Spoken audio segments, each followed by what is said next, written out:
अस्सलाम वालेकुम। Minus news के साथ फौजिया कुलसूम राना।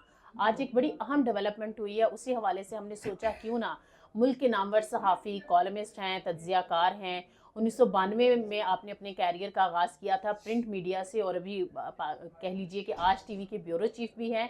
और हम मुतअद्दिद पॉडकास्ट में और दीगर जो ज़राए अबलाग हैं उन पर उनके तज्ज़िये, उनका एनालिसिस, उनकी जो कमेंट्स हैं वो सुनते, देखते और पढ़ते रहते हैं।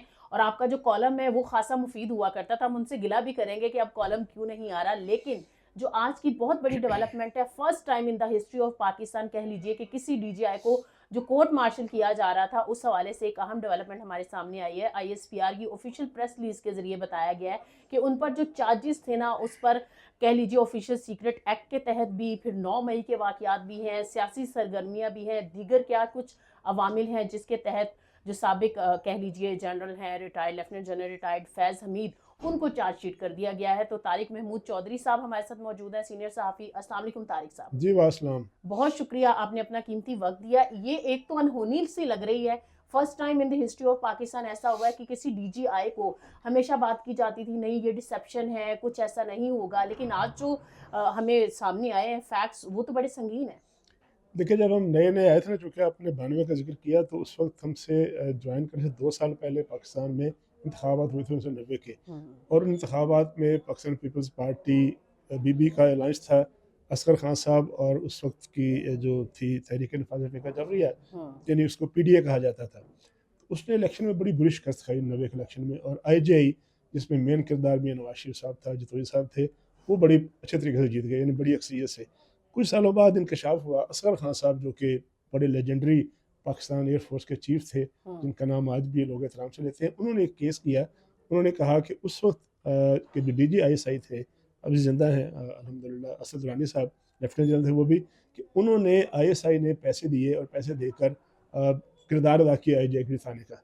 उसको बाद में तस्लीम भी कर लिया, असद दुरानी साहब ने बयान हल्फी भी दिया, उन्होंने स्टेट की पॉलिसी थी, मैंने फलां फलां को पैसे दिए थे ताकि वो लोग जीतें। और नवाज शरीफ साहब का भी नाम लिया उन्होंने, मुस्लिम लीग नून का भी। नून लीग तो नहीं बनी थी, अभी मुस्लिम लीग थी, नून लीग तो खैर 93 में बनी थी बाद में जाके। पर वो एक केस ऐसा था जिसमें बड़ी चीज़ें मंजर यहाँ पर आई थी। उसके बाद ये केस जो है ना, बड़ा वाज़ेह है, बड़ा बड़ी एक जो है, किसी कहते हैं आई ओपनर है, जिसमें ये इल्ज़ाम ये था कि उस वक्त के DGISI जो बाद में जिनको हटाया गया इमरान खान साहब के दौर में, और फिर वो कोर कमांडर पेशावर बन गए, इल्ज़ाम ये था, पहले इल्ज़ाम था, लेकिन आज जो महज इल्ज़ाम नहीं रहा, बल्कि उसमें जिस तरह अदालती ज़बान में कहा जाता है कि फ़र्द जुर्म आयद होती है, अब 3-4 चीज़ें फ़र्द जुर्म में आयद कर दी गई। नंबर 1, उन्होंने अपने इख्तियारात का गलत इस्तेमाल किया। नंबर 2, उन्होंने सीक्रेट एक्ट जो है, ऑफिशियल सीक्रेट एक्ट, उसकी खिलाफवर्जी करते हुए अपने रिटायरमेंट के बाद जो 2 साल का अर्सा होता है, उसको पूरा किए बगैर सियासी सरगर्मियों में हिस्सा लिया। तीसरा इल्ज़ाम ये है, पहली दफ़ा हुआ है बड़ा ख़तरनाक एहसास, कि 9 मई के वाक़यात में बाकायदा तौर पर फैज़ हमीद साहब को इम्प्लीकेट कर दिया गया। यानी पहले सिर्फ शक था, लोगों को ख्याल था, वहम था, वसवसा था, या ये था कि जी हो सकता है ऐसा हो। अब पाक फ़ौज ने इस बात की तस्दीक की है कि उनके पास तफ्तीश के बाद, क्योंकि अगस्त के महीने में ये केस शुरू हुआ था और आज दिसंबर है, 6 महीने गुजर चुके हैं। आज फ़ौज के जो अदारे हैं इस तहकीक के बाद इस नतीजे पर पहुँच चुके हैं, उनके पास, यानी कानूनी ज़बान में, कि उनके पास ऐसी ठोस एविडेंस है कि वो 9 मई के वाक़यात में मुलव्वस थे, वो ऑफिशियल सीक्रेट एक्ट की खिलाफवर्जी कर रहे थे, वो पुरतशद्दुद सरगर्मियों को हवा दे रहे थे, और उनकी ये सारी सरगर्मियाँ किसी सियासी एलिमेंट को फ़ायदा पहुँचाने के लिए थी। ये 5 बड़ी सीरियस बातें हैं। तारिक साहब, आपकी विजडम क्या कहती है? क्योंकि एक बात तो यहाँ है, जब ज़ाहिर पाकिस्तान में 2 सियासी जमातों का कह लेना हजमनी थी, मोनोपली थी, उसको तोड़ने के लिए ज़ाहिर पाकिस्तान तहरीक इंसाफ जो है उसको काफ़ी बैकअप दिया गया। हम एक सफ़े पर हैं, बारहा ऐलानात किए गए, और इस तरह से वज़ीर आज़म और इस्टेब्लिशमेंट कभी भी इतनी अच्छी केमिस्ट्री के साथ नहीं चले हैं। ये PTI के दौर की बातें हैं। आप क्या समझते हैं? क्योंकि उस वक्त क्रश किया गया था PMLN को, पाबंदी उस वक्त लगी थी मियां नवाज शरीफ पे, उनको माइनस किया गया था, और वो कहते हैं ना घन चक्कर हुआ करता है, और वो जो वक्त की चक्की है ना, वो घूम कर आ चुकी है इमरान खान पर। इस वक्त इमरान खान माइनस है। आप क्या समझते हैं? क्या जाहिर है PMLN की गवर्नमेंट है, ये कोई ज़ाती इनात तो नहीं है, ज़ात से ज़ात कोई कशमकश तो नहीं चल रही है? क्या वाकई ये जो चार्जशीट बनाई गई है ये फैक्चुअल है?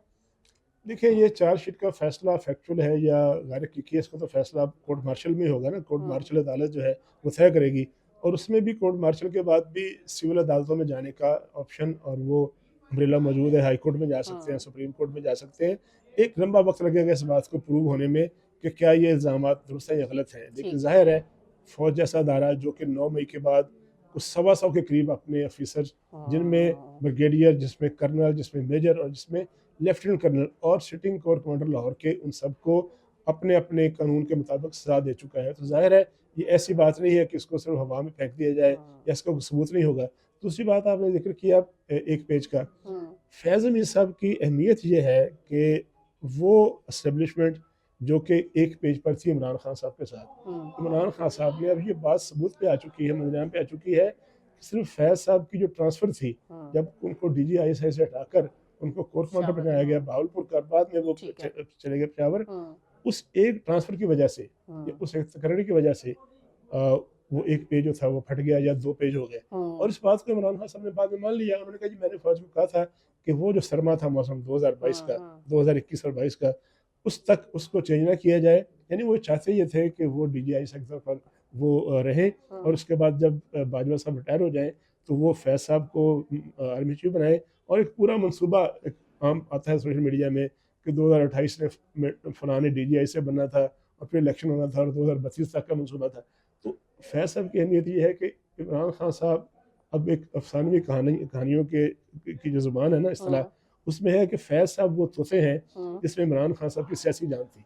अच्छा तारिक साहब, ये बड़े आपने खूबसूरत जुमला बोल दिया। ये जो सियासी जान तोतों में डाल दी जाती है, अभी जो 26वीं आईनी तरमीम हुई है, जो कह लीजिए कि आर्मी चीफ की तैनाती है, सियासी जमातों की कमेटी बनेगी, उसमें अपोजिशन भी होगी, उसमें गवर्नमेंट के जो भी पार्टी गवर्नमेंट में होगी, एक पूरी कॉम्पोजिशन दे दी गई है 26वीं आईनी तरमीम के तहत। आप क्या कहते हैं, एक हमारा सुप्रीम तरीन इदारा है, बिलाशुबा सुप्रीम कोर्ट है, आर्मी का इदारा है या हमारी पार्लियामेंट है, ये वो इदारे जिससे हम सब सीखते हैं, ये हमने रोल मॉडल मानना होता है। जब इनको सियासतदानों के ताबे रख दिया जाएगा, वो तो फिर अपनी पींगे बढ़ाएंगे सियासतदानों से। क्या इसको इंडिपेंडेंट नहीं होने चाहिए? ये वाली जो तैनातियां जैसे दीगर इदारों में होती हैं, ये तो मुझे लगता है सियासतदान खुद चाहते हैं कि हमसे PR बढ़ाइए, हमें श्योरिटी दीजिए और हम आपको लाएंगे। ये भी तो एक सवाल है ना। देखिए पाकिस्तान में जो सियासतदान और जो इस्टेब्लिशमेंट का रिश्ता है ना, नाता, उसकी कहानी यही है टोटल जो आपने कह दी है कि एक वक्त में एक सियासतदान जो है जब वो लाडला होता है तो बाकी सारे सियासतदानों की कोशिश होती है उस लाडले को